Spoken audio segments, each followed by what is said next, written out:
اچھا، جو لوگ نو نقش لکھتے ہیں نا، نو کی اپنی ایک عجیب تاثیر ہے۔ علم العدد کے اندر کہتے ہیں کہ نو کا جو ہندسہ ہے وہ سمجھ لیں کہ بے تاج بادشاہ ہے۔ اپنی قوت کے اندر سب سے بڑا جو ہندسہ ہے نا وہ نو کا ہے، اور یہ اپنے اندر وہ خاصیت رکھتا ہے کہ یہ کسی بھی چیز، کسی بھی پڑھائی اور کسی بھی معاملات کو اپنے اندر سلب کرنے کی قوت رکھتا ہے، جو نو کا ہندسہ ہے۔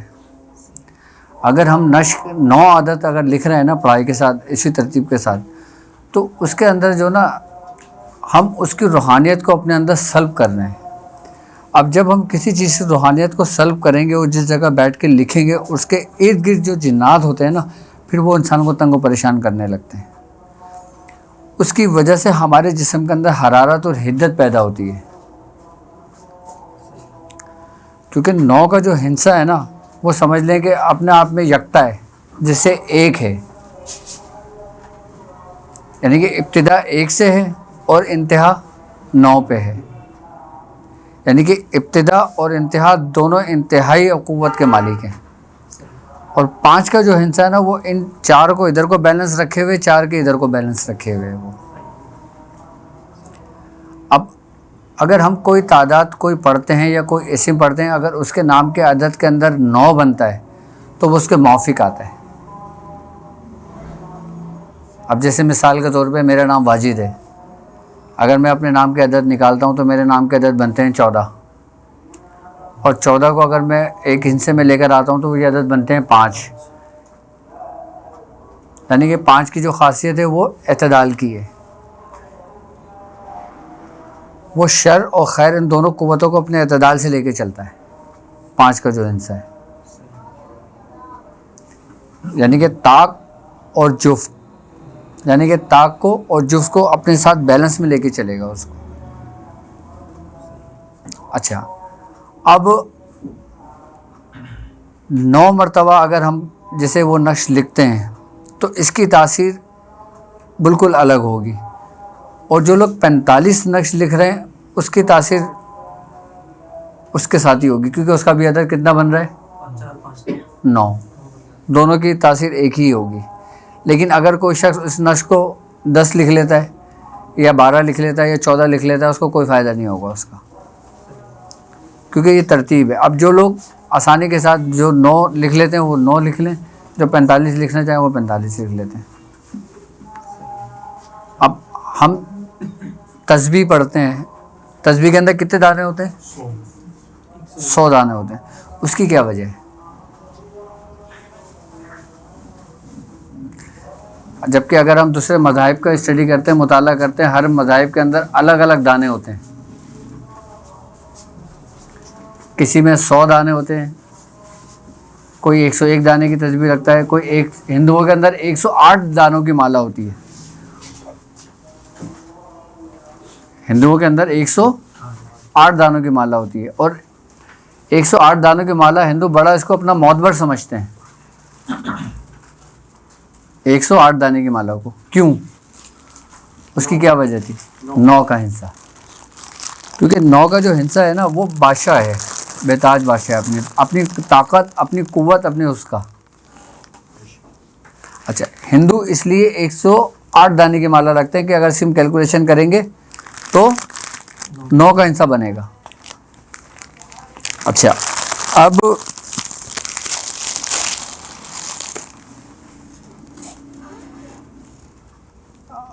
ہم لوگ جو تسبیح استعمال کرتے ہیں وہ 100 دانے کی کرتے ہیں،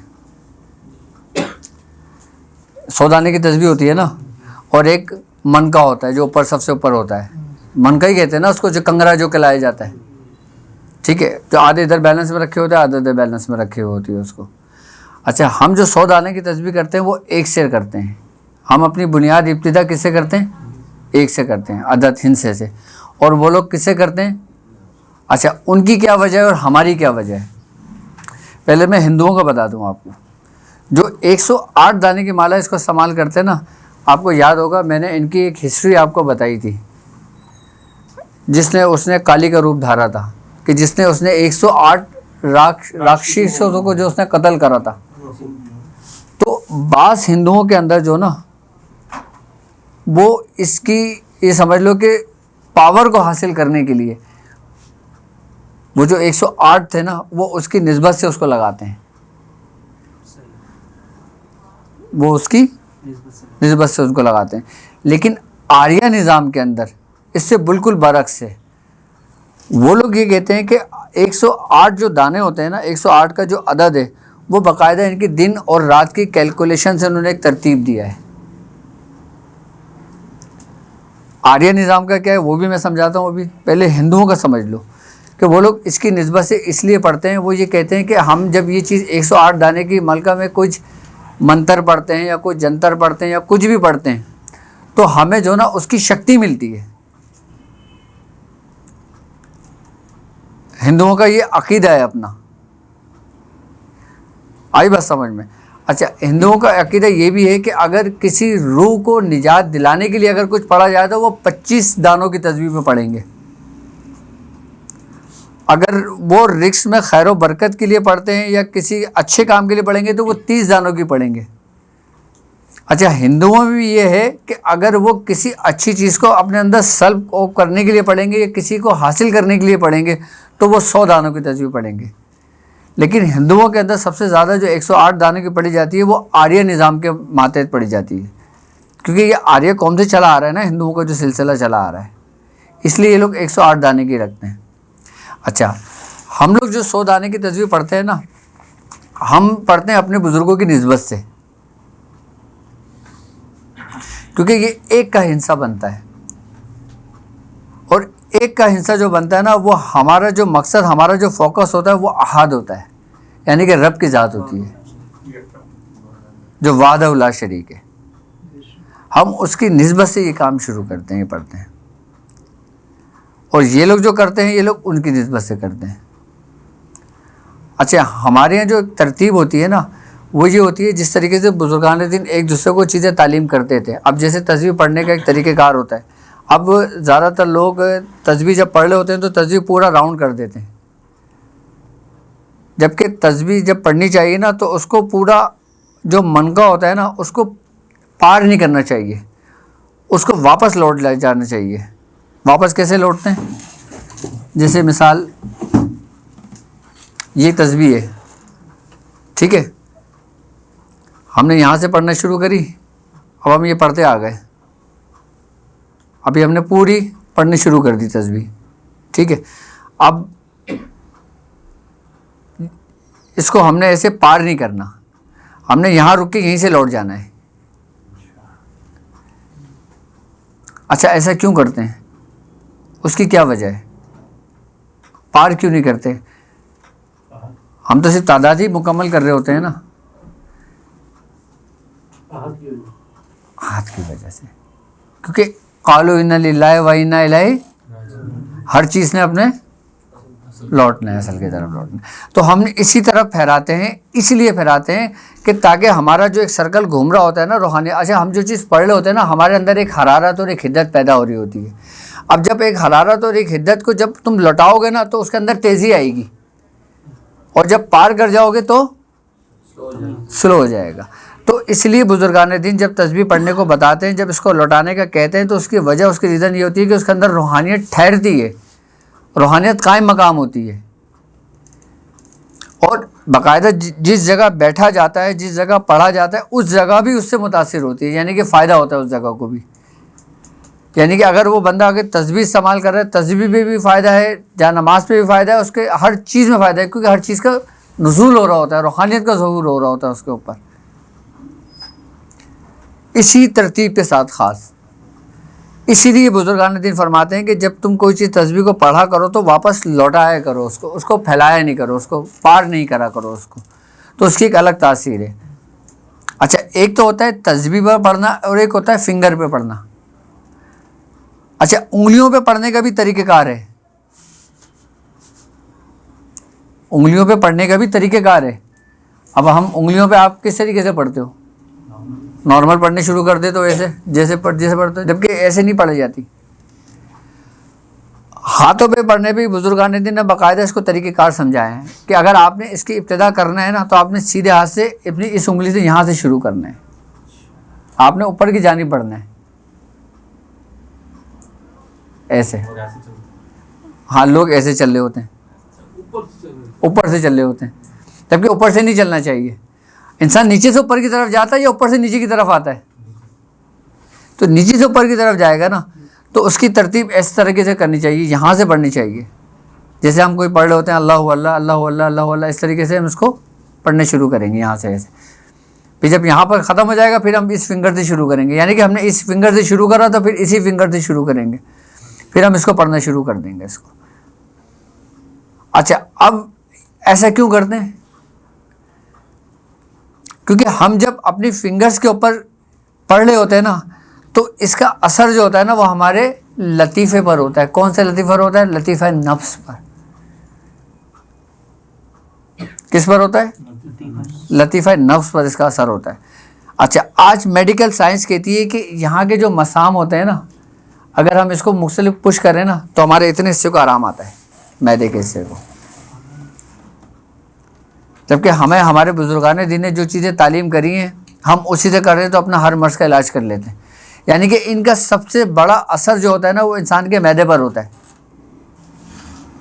اچھا اب معدہ ہی جو نا تمام بیماریوں کا گھر ہے. اچھا ہم اسی ترتیب کے ساتھ ہمیں کتنے فوائد ہو رہے ہیں لیکن ہم اس سے غافل ہیں. اچھا اس ترتیب کے ساتھ اگر آپ کوئی عمل کریں گے نا اس کا فائدہ سب سے بڑا پتہ ہے کیا ہوگا؟ اس کا سب سے بڑا فائدہ یہ ہوگا کہ آپ کو استقامت دی جائے گی.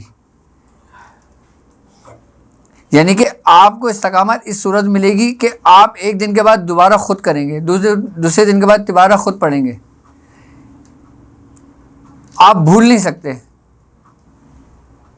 کیوں؟ کیونکہ آپ کی فنگرز جو نا آپ کو انڈیکیٹ کر دیں گی کہ تم نے پڑھنا ہے. اچھا اس ترتیب کے ساتھ اگر ہم پڑھتے ہیں نا تو یہ سمجھ لو کہ ہمارے نفس کو بھی فائدہ ہو رہا ہوتا ہے، ہمارے قلب کو بھی ہو رہا ہوتا ہے، ہماری روح کو بھی ہوتا ہے اور سر و خفی کو بھی ہوتا ہے. کیونکہ ہر چیز اپنے اصل نیچے سے اوپر کی جانب بڑھتی ہے. یہ ہماری کیلکولیشن، ہماری جو پڑھائی کی فنگر کا طریقہ کار ہوتا ہے نا یہ اس کی وجہ سے ہوتا ہے سارا. آپ نے دیکھا ہوگا نا اکثر بزرگ بیٹھے ہوتے ہیں. اب آپ یہ دیکھیں اکثر جو لوگ مراقبے کے اندر بیٹھتے ہیں، اب مختلف مذاہب کے لوگ جب وہ بیٹھتے ہیں تو وہ کس طریقے سے شیپ بناتے ہیں اپنا؟ اس طریقے سے شیپ بناتے ہیں. اس کا کیا وجہ ہے؟ اس کی کیا ریزن ہے؟ ہاں اچھا یہ چیز جب آپ دبائیں گے نا اس کو ہلکا سا پش کریں گے، یہ پش کریں گے تو آپ کے جسم کے اوپر سے تھکاوٹ اترے گی.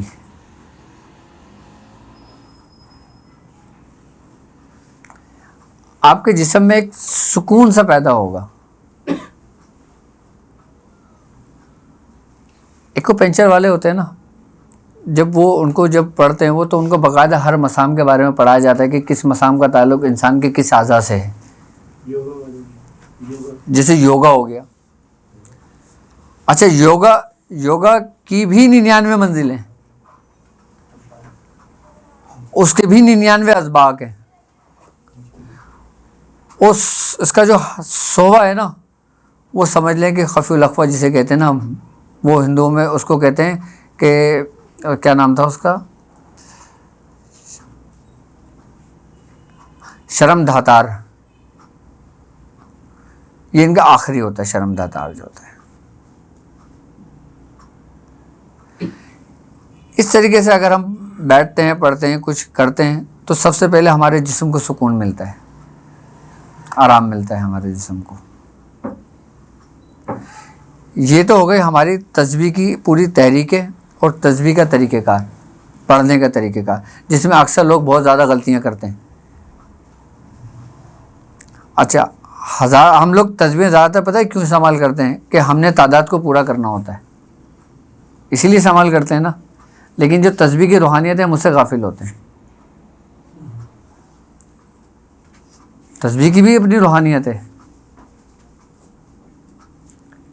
اچھا عقیق کے دانوں کی آپ اگر تسبیح پھیریں گے نا، عقیق کے دانے اگر آپ تسبیح بنا کے رکھتے ہیں تو اس سے روحانیت میں بہت تیزی سے ترقی ہوتی ہے.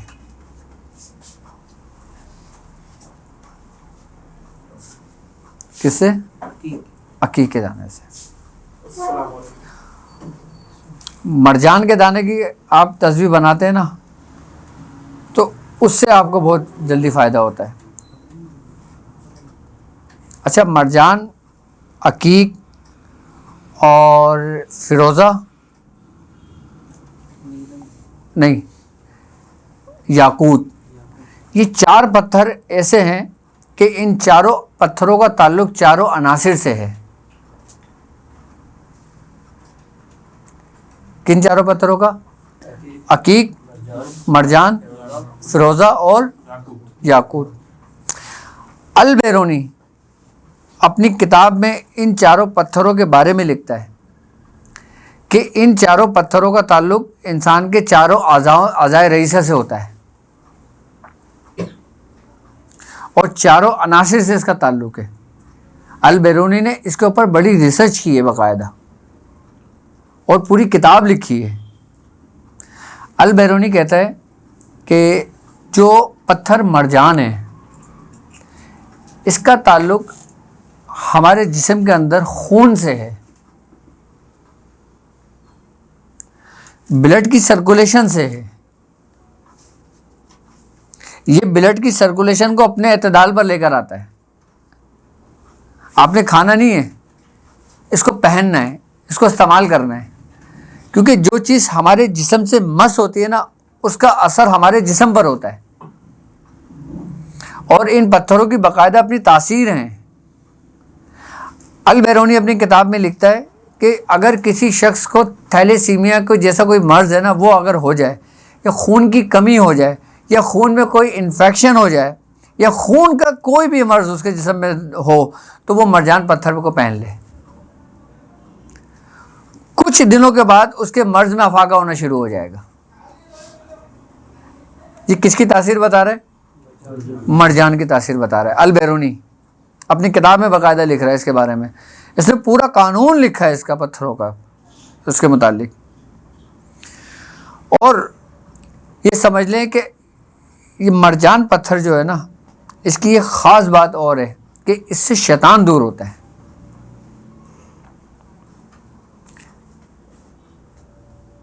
ہاں، شیطان اس سے بھاگتا ہے. اس کی کیا وجہ ہے؟ اس کی وجہ یہ ہے کہ نبی کریم صلی اللہ علیہ وآلہ وسلم کی حدیث ہے، آپ نے فرمایا کہ شیطان تمہارے جسم کے اندر خون کی طرح گردش کرتا ہے، خون میں گردش کرتا ہے. البیرونی کی جو ریسرچ تھی اس نے اسی حدیث کو مد نظر رکھتے ہوئے ہی اس نے پتھروں پہ ریسرچ کری تھی. تو اس نے مرجان کے بارے میں باقاعدہ اس چیز کو لکھا تھا کہ جتنی بھی شیاطین چیز ہوتی ہیں، شیاطینی جنات ہوتے ہیں نا، وہ مرجان پتھر سے دور رہتے ہیں. اگر کسی کے اوپر کوئی جادو ہو، یا کسی کے اوپر کوئی آسیب آیا ہو، یا کسی کے اوپر کسی نے کوئی حملہ کیا ہو، کوئی شیاطین ہو، تو اس کا مرجان پتھر بنا دیں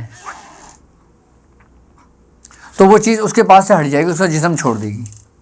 یہ مرجان کی تاثیر ہے. لیکن مرجان بھی اوریجنل ہونا چاہیے، اور یہاں تو ہر چیز کو مرجانی کر کے بیچ رہے ہوتے ہیں. ان پتھروں کی بڑی اہمیتیں ہیں. مرجان کے بارے میں اس نے اتنا بتایا ہے البیرونی نے کہ باقاعدہ جس جگہ پہ اگر مرجان پتھر گھر کے چاروں کونوں میں رکھ دیے جائے تو جنات اس گھر میں داخل نہیں ہوتے، شیاطین پڑھے بغیر. ایک تو ہم لوگ پڑھ کے چیزیں لگا رہے ہوتے ہیں، وہ پڑھے بغیر بول رہی یہ بات کہ مرجان کے پتھر لے کے آپ اس کو اپنے گھروں کے اندر رکھ لیں تو یہ چیزیں گھر کے اندر سے دور ہو جاتی ہیں. یہ مرجان کی تاثیر رہی ہے. اچھا، مرجان کے بارے میں لوگوں نے صرف یہ تو بتایا کہ یار آپ کا نام یہ، اچھا آپ اس وقت پیدا ہوئے، آپ مرجان پہن لو. بس کیوں پہن لو؟ کیا فائدہ ہوگا؟ اس کی تاثیر کیا ہے؟ ہمارے جسم پہ کس اعضاء پہ اس کا اثر ہوگا؟ اگر ہم اس نیت سے پہنتے ہیں کہ بھائی ہمیں فائدہ کرے گا، تو کیا فائدہ کرے گا ہمیں یہ؟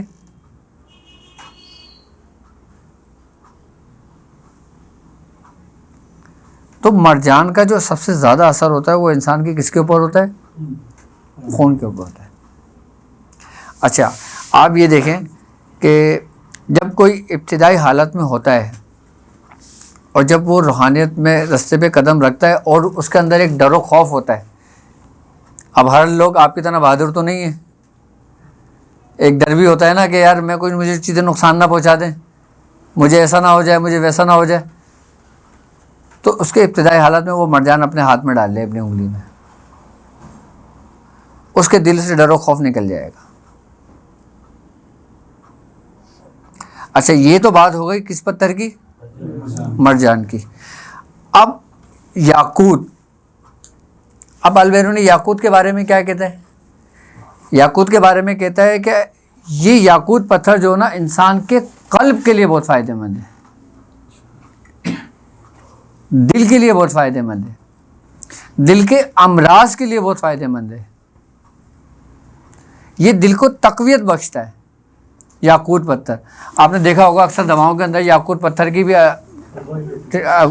اس میں دوا میں ڈالا جاتا ہے، کیوں؟ کیونکہ وہ دل کو تقویت دیتا ہے، دل کو فائدہ کرتا ہے۔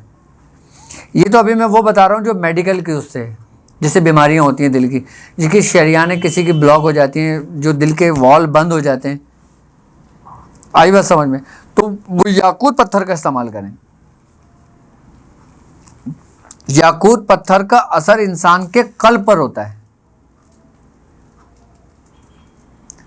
کس کا؟ یاقوت پتھر کا اثر۔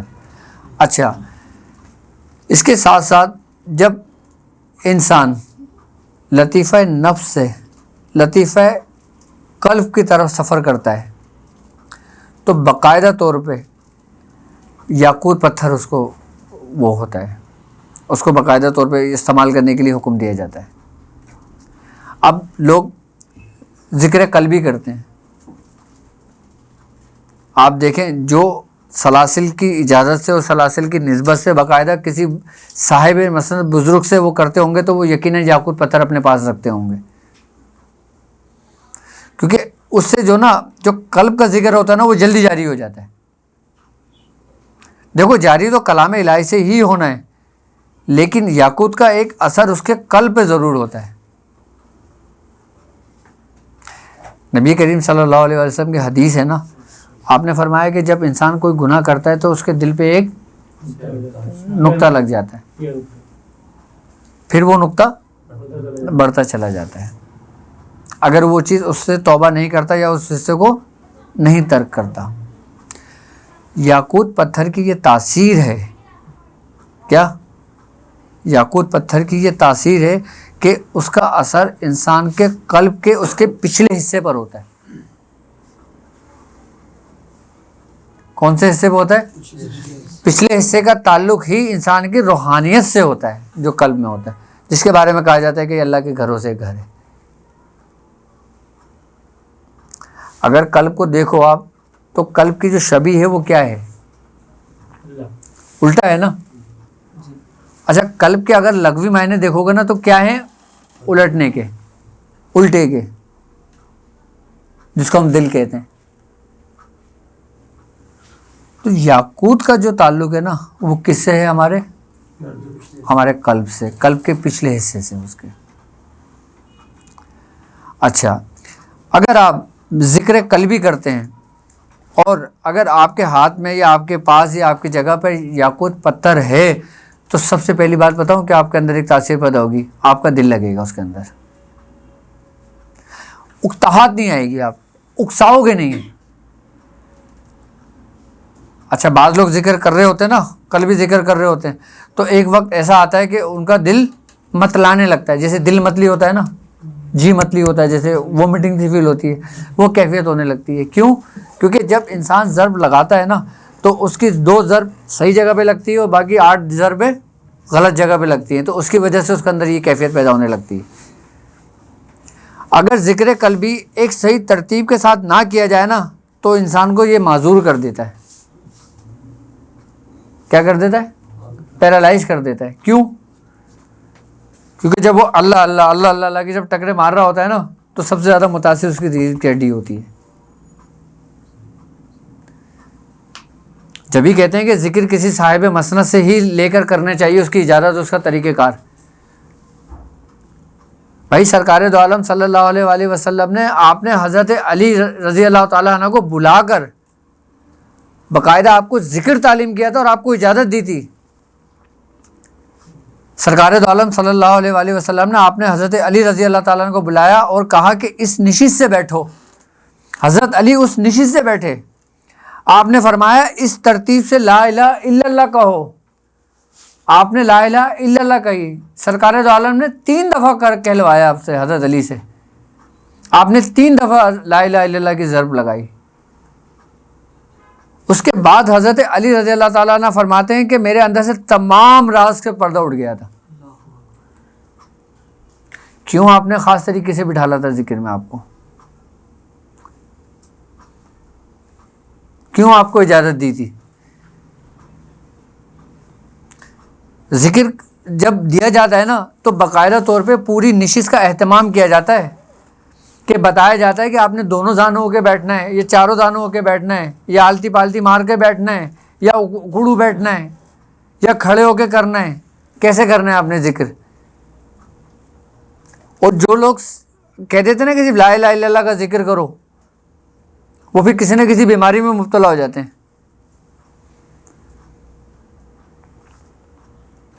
میں آپ کو صحیح بتا رہا ہوں طریقہ کار جو ہے. اگر آپ طریقہ کار سے ہٹ کے اگر آپ ذکر کرتے ہو تو وہ آپ کو نقصان دے گا. لیکن اگر آپ وہی ذکر اسی ترتیب اور اسی طریقے سے کرتے ہو جو بزرگوں کا ہے تو آپ 1 ہفتہ نہیں کرو گے، آپ بولو گے یار میں کس دنیا میں آ گیا. ایک ذکر آپ اپنی مرضی سے کرتے ہو اور ایک ذکر آپ کسی بزرگ سے اجازت لے کر کرو، آپ کو پتہ چلے گا کہ ذکر قلبی کسے کہتے ہیں. جبکہ ذکروں کے اندر سب سے افضل ذکر کون سا ہے؟ لا الہ الا اللہ ہی ہے نا. آپ چلتے پھرتے پڑھو آپ کو کوئی نقصان نہیں ہوگا، آپ لاتعداد پڑھو آپ کو کوئی نقصان نہیں ہوگا. لیکن آپ ایک ضرب لگا کے پڑھو گے اس کو، اور اگر آپ اس کو ترتیب نہیں معلوم تو آپ کو نقصان ہوگا. ایک تو خالی زبان سے پڑھنا ہوتا ہے، آپ زبان جتنی پڑھ لیں کوئی نقصان نہیں ہوگا. لیکن جب زبان کے ساتھ آپ کے اعضاء اس میں شامل ہو جاتے ہیں تو اثر کس پہ ہوگا؟ تو یہ ہے کس پتھر کا تاثیر؟ یاقوت کی. اور باقاعدہ لطیفہ قلب جب اپنے عروج کو پہنچتا ہے، جب قلب سے انسان کہاں پہ داخل ہوتا ہے؟ روح پر. وہ پتھر جو اس کے پاس ہوتا ہے وہ 2 حصوں میں منقسم ہو جاتا ہے.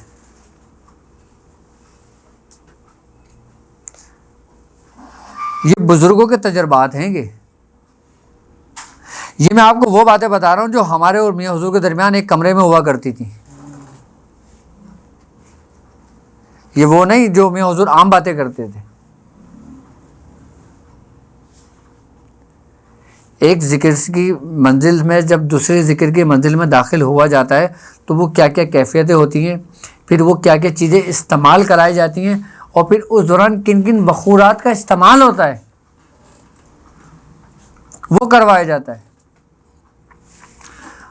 اکثر و بیشتر ہر کتابوں میں، ہر جگہوں پہ، ہر اس میں یہ چیز دیکھو گے کہ بھائی لطیفہ نفس ہے، قلب ہے، روح ہے، سر خفی اور اخفا ہے، بس یہی ہے. یہ ہے کیا؟ اس کی منزلیں کیا ہیں؟ اس کی ترتیب کیا ہے؟ اس میں ٹھہرنا کہاں ہے، نکلنا کہاں ہے، رکنا کہاں ہے، چلنا کہاں ہے، اور کس مقام پہ ٹھہرنا اس کا کفر ہے، کس مقام پہ ٹھہرنا اس کا زندیق کر دیتا ہے، کس مقام پہ ٹھہرنا انسان کو کامل کر دیتا ہے. یہ منزلوں کے بارے میں کون بتاتا ہے؟ کہیں پڑھا ان منزلوں کا؟ جبکہ یہ انہی لطائفات کا تو ہے سب کچھ، اسی لطیفوں کا تو لطائفات کا تو ہے ہی ہے سب کچھ، انہی کا تو راستہ ہے یہ لطیفہ نفس کا، قلب کا، روح کا، سر کا، خفی کا، اخفا کا. مسئلہ یہ نا کہ ابھی لوگ ناسوس سے ہی نہیں نکلیں تو آگے کی منزلیں کس کو بتاؤ گے؟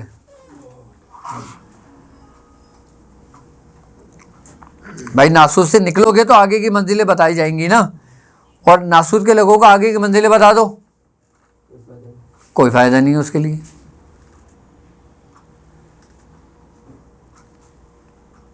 لیکن یاد رکھنا کہ اجازتیں وہی ہوتی ہیں جو ذکر و اذکار کی ہوتی ہیں، اور یہ منزلیں جو نا بغیر ذکر کے طے نہیں ہوتی، یہ مقام بغیر ذکر کے طے نہیں ہوتے۔ اچھا، ہم لوگوں کی جو بنیاد ہے نا، کیا ہے؟ ہم لوگوں کی جو بنیاد ہے وہ کس سے ہے؟ فکر سے، غور و فکر سے، توجہ سے، یکسوئی سے، اسی سے ہے نا، ٹھیک ہے؟ یہ دوسرے مذاہب میں اس کی انتہا ہے اور ہمارے مذاہب میں یہ ابتدا ہے۔ اب بڑے بزرگ فرماتے ہیں نا کہ ذکر بے فکر کتے کی بھاؤ، جس ذکر میں فکر نہ ہو وہ بالکل آپ کے لیے بے سود ثابت ہے۔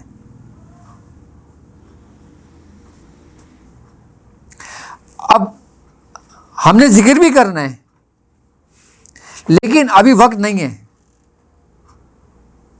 ابھی وقت کیا ہے کہ ابھی ہم اس چیز کو اپنے آپ کو تیار کر رہے ہیں۔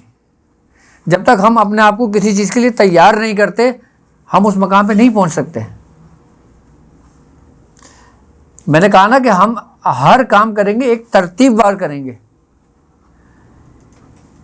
میں آپ کو ایک خاص ترتیب سے لے کے چل رہا ہوں، میں اپنی مرضی سے نہیں لے کے چل رہا، میں اپنی مرضی سے نہیں کر رہا، ورنہ سارے کام تو بھرے پڑے ہوئے ہیں، آپ کر لو جس نے جو کرنا ہے۔ ہم نے کہاں سے شروع کرے تھے؟ ڈوٹ کی پریکٹس سے، یکسوئی سے، توجہ سے، اس کے بعد آگے آگے بڑھتے چلے گئے۔ جب ذکر کا ٹائم آئے گا نا، پتہ ہے کب آئے گا؟ کہ جب آپ کو مراقبہ تعلیم کیا جائے گا۔ اچھا، آج ایک مزے کی بات بتاؤ، لوگ مراقبہ کرتے ہیں،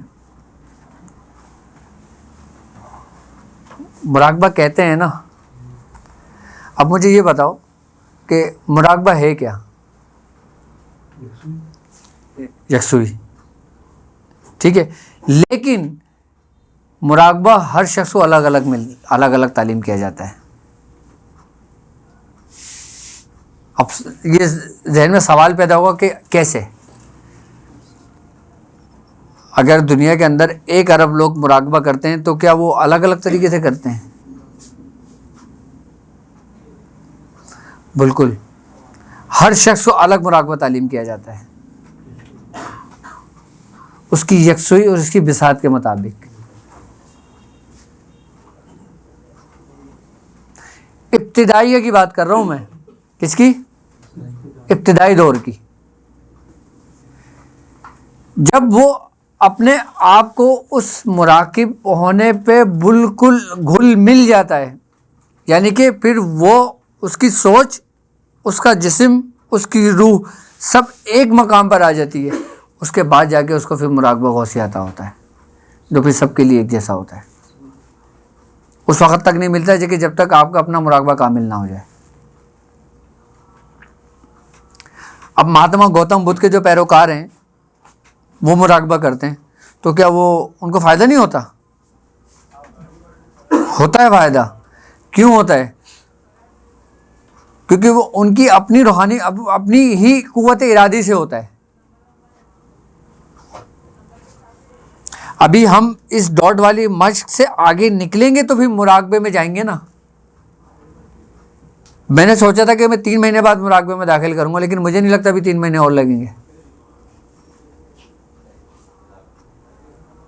کیونکہ وہ کیفیتیں تو پیدا ہونا۔ اب جب آپ اپنے مراقبے کے اندر کامل ہو جاؤ گے نا، پھر آپ کو اگر کوئی چیز تعلیم کی جائے گی نا، ذکر، پھر آپ کا 1 دن کا ذکر کرنا اور کسی عام بندے کا 1 سال ذکر کرنا برابر ہوگا۔ کسی عام بندے کا، اگر کوئی عام بندہ 1 سال ذکر کرتا ہے اور آپ 1 دن ذکر کرتے ہو تو وہ برابر ہوگا، اس کی تاثیر برابر ہوگی، اس کی روحانیت برابر ہوگی۔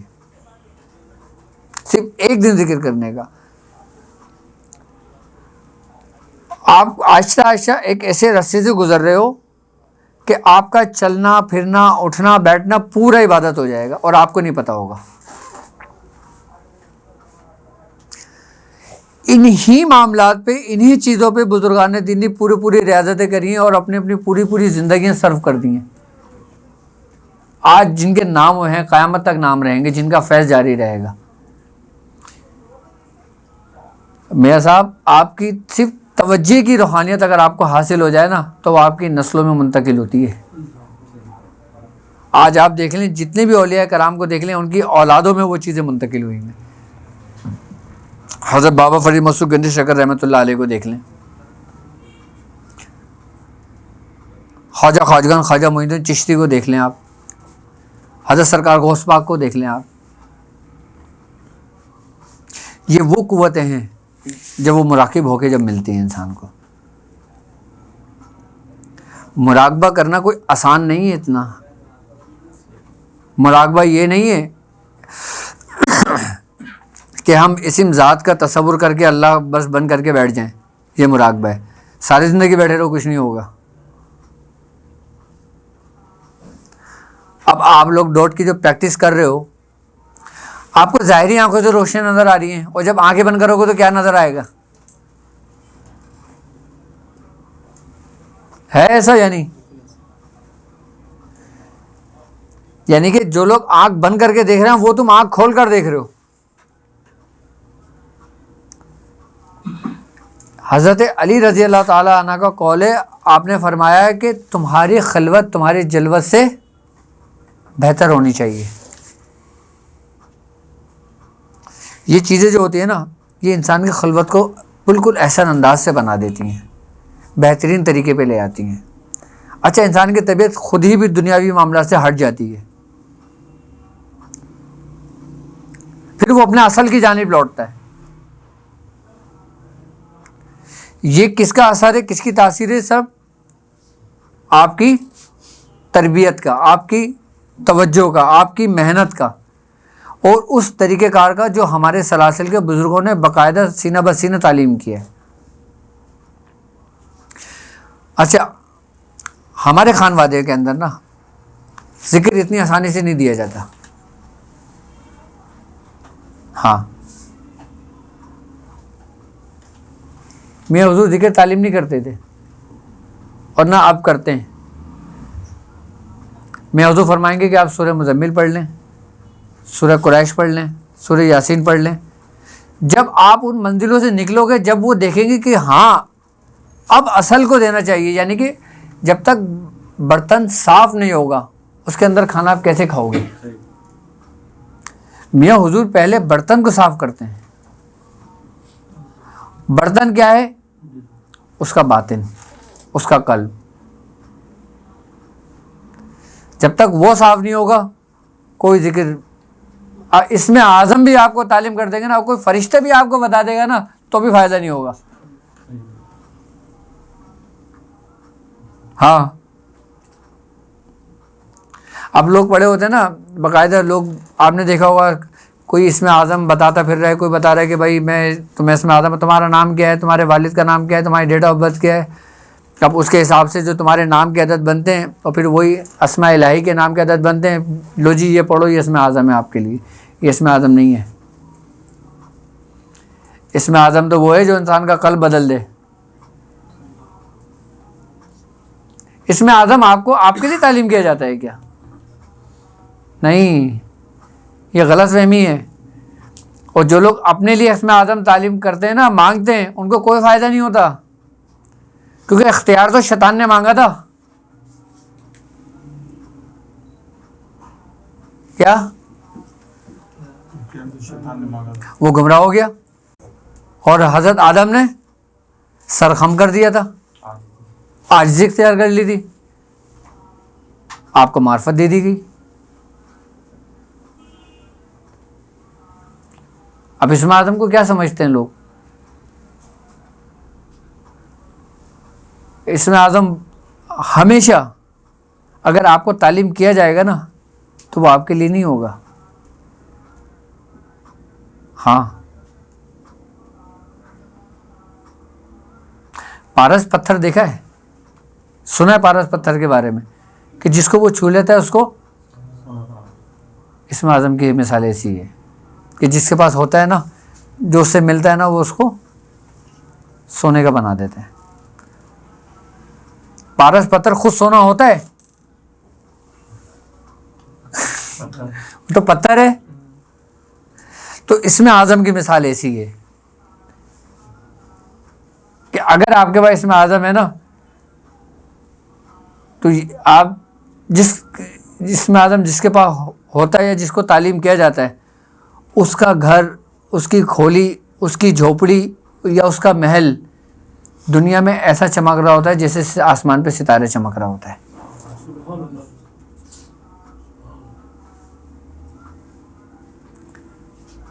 اور اسم اعظم کوئی یہ فیس بک کے اوپر نکلتا نہیں ہے، کوئی یوٹیوب پر نہیں نکلتا کہ یہ آپ کی عادت ہے تو آپ کا یہ اسم اعظم ہے، آپ یہ پڑھو تو آپ کو یہ فائدہ ہوگا۔ اسم اعظم تو ایک اللہ کا ایک راز ہے، اور وہ راز پتہ ہے کیا ہے؟ کیا ہے وہ راز؟ ہی سرکار دو عالم صلی اللہ علیہ وآلہ وسلم کی ذات ہے۔ سرکار دو عالم صلی اللہ علیہ وآلہ وسلم کی 99 نام ظاہری ہیں اور 99 نام باطنی ہیں، جو اہل سلوک میں رائج ہیں، اہل طریقت میں رائج ہیں۔ کبھی سنا ہے؟ وہ 99 نام کیا ہیں؟ ظاہری ناموں کا یہ کمال ہے کہ آپ جس مقاصد کے لیے پڑھیں وہ پورا ہوتا ہے، اگر آپ کو اس کی خاص ترتیب پتہ ہے تو باطنی ناموں کا کیا حال ہوگا؟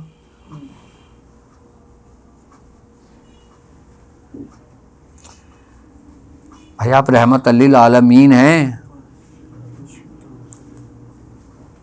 یہی اسم اعظم ہے، اور اسم اعظم یہیں سے تعلیم ہوتا ہے۔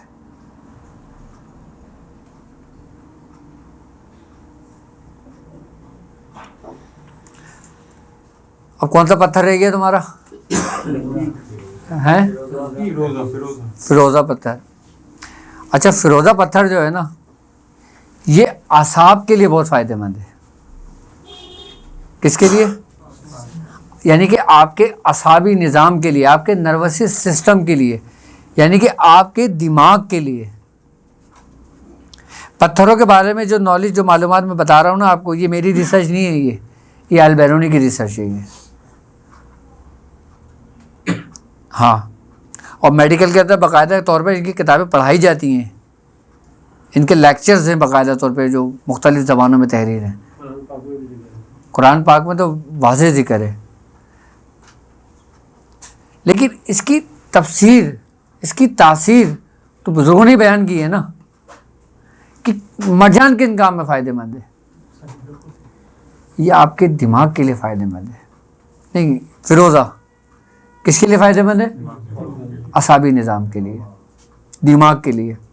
اچھا، دماغ کے بارے میں کہا جاتا ہے کہ یہ ہمارے جسم کا، یہ سمجھ لیں کہ اس کی اہمیت اور اس کی حیثیت ایسی ہے کہ جیسے وزیر اعظم کی ہوتی ہے۔ میڈیکل کے اندر اس کی حیثیت اور اس کی اہمیت ایسی ہے جیسے وزیر اعظم کی ہوتی ہے، یعنی کہ ہمارے جسم کو تمام پیغامات جو نا وہ آپ کا دماغ دے رہا ہوتا ہے۔ تو فیروزہ پتھر جو ہے نا، وہ اعصابی نظام کو مضبوط بنانے کے لیے استعمال کیا جاتا ہے، آپ کے اعصاب کو مضبوط بناتا ہے، آپ کے دماغ کو تقویت دیتا ہے۔ آئی بات سمجھ میں؟ اور جن لوگوں کو نزلہ رہتا ہے، جن لوگوں کو برین ٹیومر ہے، یا اچھا ایک بات بتاؤں، فیروزہ پتھر استعمال کرنے والے کو کبھی بھی جو نا برین ہیمریج نہیں ہوگا، کبھی بھی نہیں ہوگا۔ اس کی کیا وجہ ہے؟ فیروزہ پتھر کی تاثیر، اس کا اثر پتہ ہے کس پر ہوتا ہے؟ ام الدماغ پر، دماغ کے بارے میں نے بتایا تفصیلی، جو کیا کہلاتا ہے، جس کو چپ کہتے ہیں. ہاں، اس کا تعلق اس سے ایسا ہوتا ہے کہ اس کو کنٹرول میں رکھتا ہے. کون سا پتھر؟ یہ سمجھ لیں کہ ایسا ہے کہ جس کے اعصاب کمزور ہوں، جس کو اندر ایک ڈر و خوف ہو کسی چیز کا، وہ فروزہ پتھر کا استعمال کرے، اس کے اعصاب مضبوط ہوں گے. دماغ کی جو دوائیوں کے اندر جو پتھر استعمال کیے جاتے ہیں اس میں فروزہ بھی کیا جاتا ہے. دوائیں جو بنائی جاتی ہیں اس میں فروزہ کا بھی استعمال ہوتا ہے دماغ کے معاملات میں. اچھا، دماغ کا تعلق کس سے ہے؟ پانی سے. دماغ آپ کے کتنے 90% پانی ہے، 95% پانی ہے بلکہ.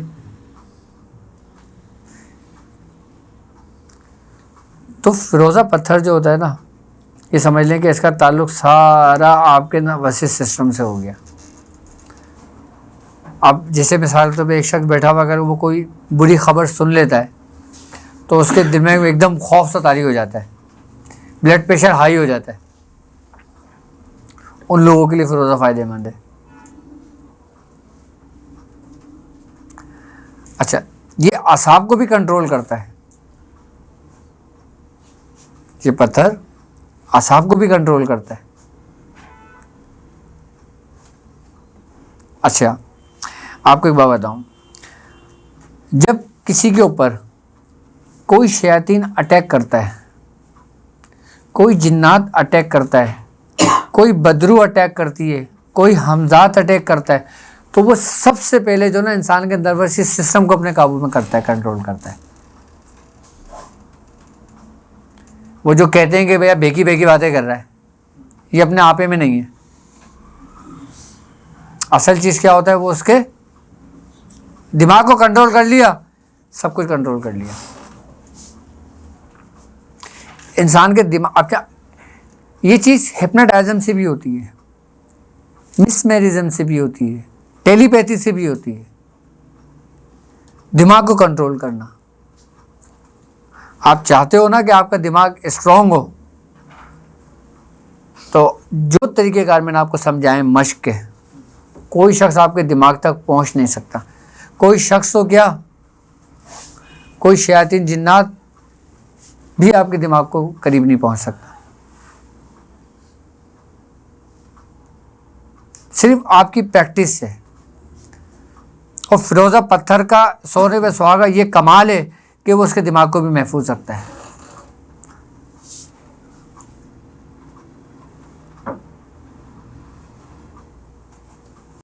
محفوظ رکھتا ہے. اچھا، ایک بات بتائیں، پتھر کے اندر پتھر جاندار ہے یا بے جان ہے؟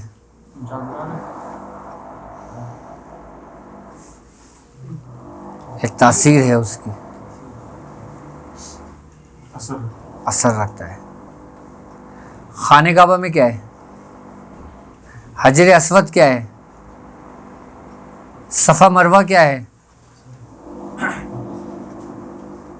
ہماری ساری عبادتیں کس کے گرد گھوم رہی ہیں؟ پتھروں کے گرد گھوم رہی ہیں. کیوں؟ کیونکہ یہی ہمارے رب کا حکم ہے.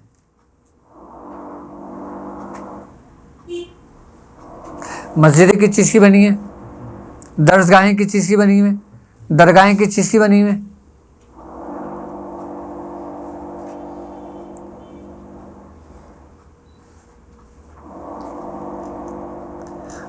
اب سورہ قریش میں آ جاؤ. آپ اسی میں سورہ قریش کی 4 ہی آیتیں ہیں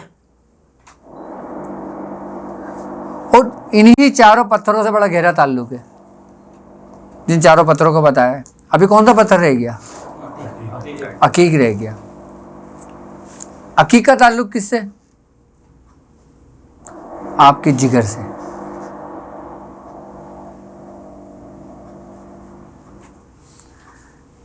فروزہ، مرجان، عقیق اور یاقوت، یہ 4 عناصر آ گئے.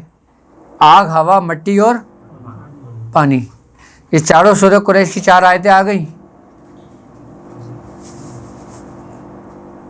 چاروں ہی پتھر آ گئے.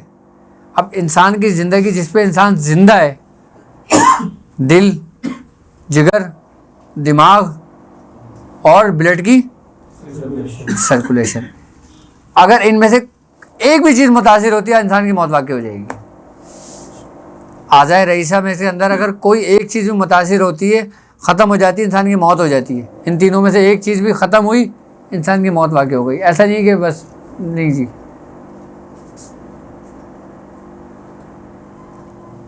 ہاں، یہ میڈیکل سے تو ہمارے اعضائے رئیسہ ہیں یہ، جن کے اوپر ہماری زندگی، ہماری صحت اور ہمارے وہ چیز ہے. اور اجزائے عناصر جو ہے آگ، ہوا، مٹی، پانی، اسی کی تاثیر آپ کی یاقوت، عقیق، مرجان اور فیروزہ آ گئے. اور سورہ قریش کی 4 ہی آیتیں آ گئیں.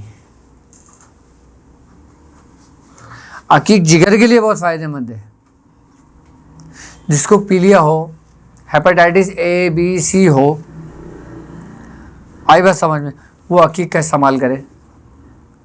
کھانے کے لیے نہیں، پہننے کے لیے. اور پتھر ایسے بنا کے پہنے کہ پتھر ہی آپ کے جسم پہ مس ہو رہا ہو، انگوٹھی نہیں. ورنہ انگوٹھی اتنی موٹی ہوتی ہے، پتھر اتنا سا ہوتا ہے، وہ چاندی چاندی ہمارے جسم پہ لگ رہی ہوتی ہے، پتھر کا کوئی اثر ہی نہیں ہوتا.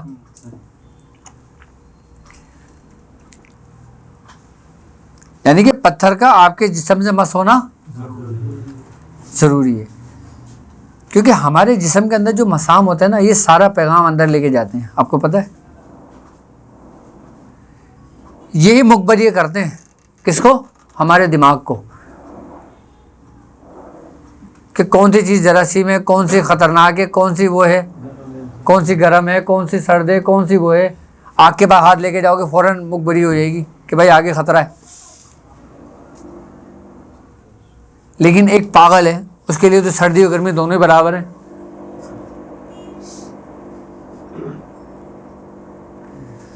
تو عقیق پتھر جو نا، وہ ہمارے جگر کے لیے فائدہ مند ہے زیادہ. وہ اس کو تقویت دیتا ہے، اس کو فائدہ دیتی ہے. وہ انہی چیزوں کی اگر صحیح ترتیب ہو نا، اور آپ کو پتہ ہو، اب تو پتہ لگ گیا، پتہ چل گیا کہ کیا کیا کس معاملات کے لیے، تو بہترین آپ کی زندگی گزر سکتی ہے.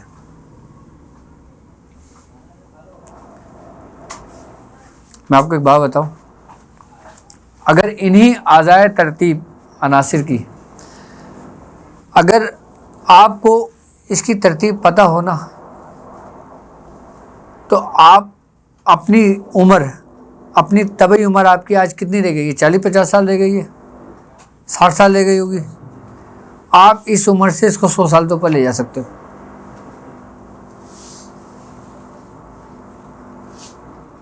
کس کے ذریعے؟ عناصر کی ترتیب کے ذریعے.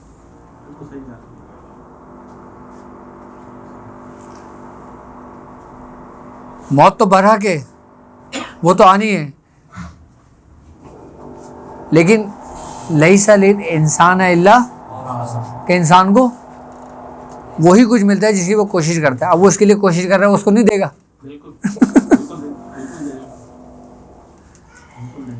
ہاں، تو اس پہ اچھا، اس سے پریکٹیکل بھی ہوئے ہیں. ہاں، ایک واقعہ ہے، کہتے ہیں شاید وہ بقرات کا تھا یا کس کا تھا، میرے ذہن میں نام نہیں ہے، لیکن میں اس نے ایک دفعہ سنایا تھا واقعہ کہ جب وہ مرا تھا نا، مرنے سے پہلے نا وہ جاتا تھا جنگلوں میں اور کچھ جڑی بوٹیاں لاتا تھا، اور اس کو کوٹ کوٹ کے جو نا ایک حصے میں ترتیب کر کے نا اس نے ایک دوا بنائی تھی. اس نے ایک دوا ترتیب دی تھی، دوا بنائی تھی. تو اس کے شاگرد نے اس سے پوچھا کہ استاد یہ تم نے دوا کس چیز کی بنائی ہے؟ شاید بقرات کا واقعہ ہے، بقرات ہی کا واقعہ ہے شاید یہ. تو ہے زہر دیا گیا تھا نا، بقرات ہی کا واقعہ ہے شاید یہ. تو ہوا یہ، اس کے شاگرد نے اس سے پوچھا کہ استاد یہ تم نے کیا بنایا ہے؟ یہ کہتا ہے کہ میں نے اس کے اندر زندگی بنائی ہے۔ تو کہتا ہے زندگی کیسے بنائی ہے؟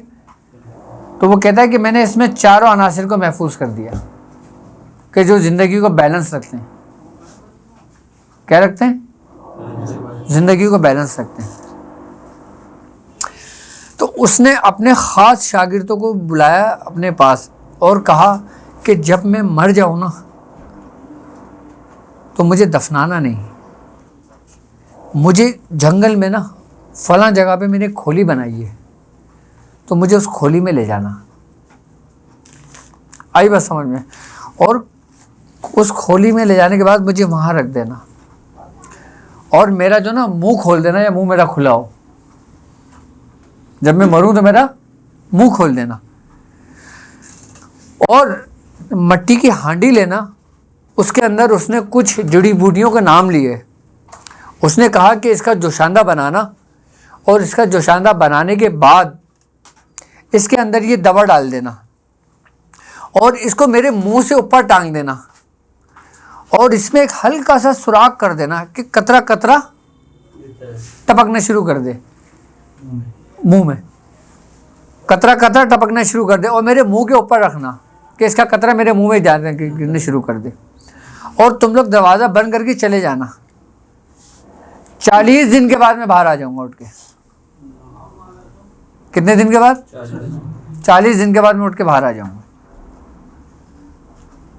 خیر اس کے ساتھ ایسا ہی ہوا، جب وہ مرا اس کو جب رکھا، وہ ٹپکا دیا، تو میاں حضور فرمانے لگے کہ جب اس کی جو جھوپڑی بنی ہوئی تھی نا، اس کے ارد گرد جو نا اس نے کچھ ایسا ایسڈ یا کوئی ایسی چیز پھینک دی تھی جو پوری جو نا آگ کی طرح تپنے لگی تھی زمین، اور اس نے خاص نشان لگائے ہوئے تھے جہاں سے وہ اس کمرے کے اندر داخل ہوتا تھا، اس کا شاگرد چیک کرنے کے لیے، دیکھنے کے لیے۔ اس کمرے کے علاوہ کوئی اس جگہ گزر نہیں سکتا تھا وہاں تک پہنچ جائے۔ میاں حضور فرماتے ہیں پھر خواب کے اندر جو نا ایک بزرگ کی بشارت ہوئی جو صاحب امیر تھا اس شہر کا، کہ جاؤ اور اسی طریقے سے وہ اس کو لے جا کے پھینکو، توڑو اور اس کو دفناؤ۔ جب وہ امیر نے یہ خواب دیکھا اس نے اگنور کر دیا۔ 3 دن اس کو یہ خواب نظر آیا، پھر چوتھے دن وہ اٹھ کے وہ اس جگہ پہ گیا، جب اس نے دیکھا تو خواب میں اس کو بالکل ویسے ہی سب کچھ نظر آیا، ویسا ہی اس کو سب کچھ نظر آیا۔ جب وہ وہاں پہنچا اس نے اس کے شاگردوں کو بولا کہ اب ہمیں اندر جانا ہے، ظاہر سی بات ہے ان کی زندگی بھی آئی تھی، اس نے رستہ بتایا۔ جب اس رستے سے وہ اندر پہنچے نا تو تقریباً 35 دن گزر چکے تھے، اس کے جسم کے اندر حرارت تھی، اس کے جسم کے اندر حرارت تھی، اور وہی اللہ کا حکم ہوا کہ وہ توڑا، اس کو بھی اٹھا کے اس کو بھی وہاں پہ دفنایا۔ کیا دوا بنائی تھی اس نے اپنے کسی شاگرد کو بھی نہیں بتایا تھا۔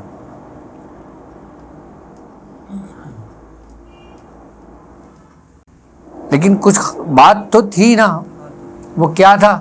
یہ راز اسی کے ساتھ چلا گیا۔ آج میڈیکل سائنس، آج سارے آپ کے سائنسدان اس چیز پہ ریسرچ کر رہے ہیں کہ یار کوئی ایسی دوا بنائیں کہ جس سے عمر انسان کی 100 سال تو اوپر ہو جائے، کیونکہ یہودی کافر مرنا نہیں چاہتا، وہ موت سے ڈرتا ہے۔ ان کا جتنا بجٹ ہے نا، ان کے بجٹ کا تقریباً 25% حصہ یا 15% حصہ صرف انہی ریسرچ کے اوپر جاتا ہے کہ یا کوئی ایسی دوا بنا دے جس سے انسان امر ہو جائے، یا امر نہ بھی ہو تو کم سے کم 200-300 سال کی زندگی کا ہو۔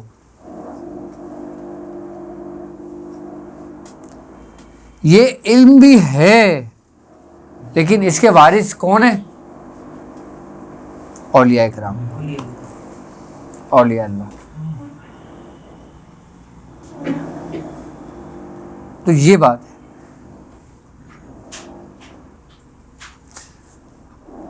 تو یہی جو عناصر کی ترتیب ہے نا، اسی کے ذریعے سب کچھ ترتیب ہوا ہے۔ اچھا، انہی عناصروں کی ترتیب سے سونا بنایا جاتا ہے، جو کیمیا کہہ رہے ہیں نا، کوئی سونا بنانے میں لگا ہوا ہے, کوئی کچھ بنانے میں لگا ہوا ہے, کوئی چاندی بنانے میں لگا ہوا ہے, کوئی کچھ بنانے میں لگا ہوا ہے. اس کی ترتیب بھی اسی عناصر سے ہے. اچھا جو دھات ہوتی ہے نا, ان کا تعلق بھی عناصر سے ہوتا ہے.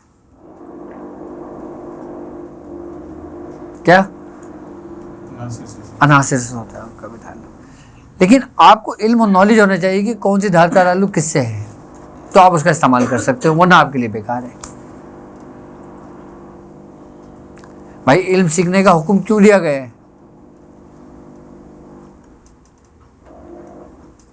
بس یہی بات ہے. اور مزے کی بات یہ دیکھو کہ سورہ قریش کی بھی 4 ہی آیتیں. ہاں,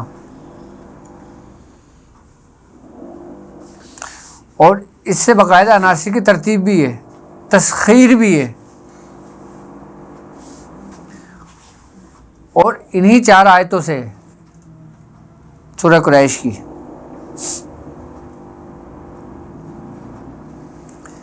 یعنی کہ سورہ قریش پڑھنے والا شخص وہ ایسا ہو جاتا ہے کہ وہ جو بولتا ہے نا وہ رد نہیں ہوتا رب کی بارگاہ میں.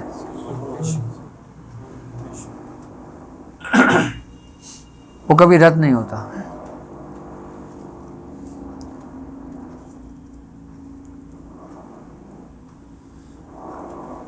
اور اس کی جو 1111 کی جو زکوٰۃ ہے یہ بھی 4 عناصر ہی کی زکوٰۃ ہے. 1111 کتنے عدد بنتے ہیں؟ کوئی 4 عناصر آ گئے.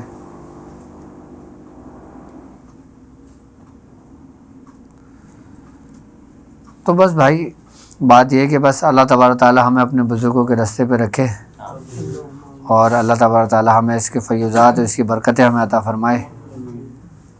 اور اللہ تبارک تعالی ان چند لوگوں کو اپنی بارگاہ میں قبول فرمائے, ان لوگوں سے جن چند لوگوں سے اللہ راضی ہوا. بس چلے.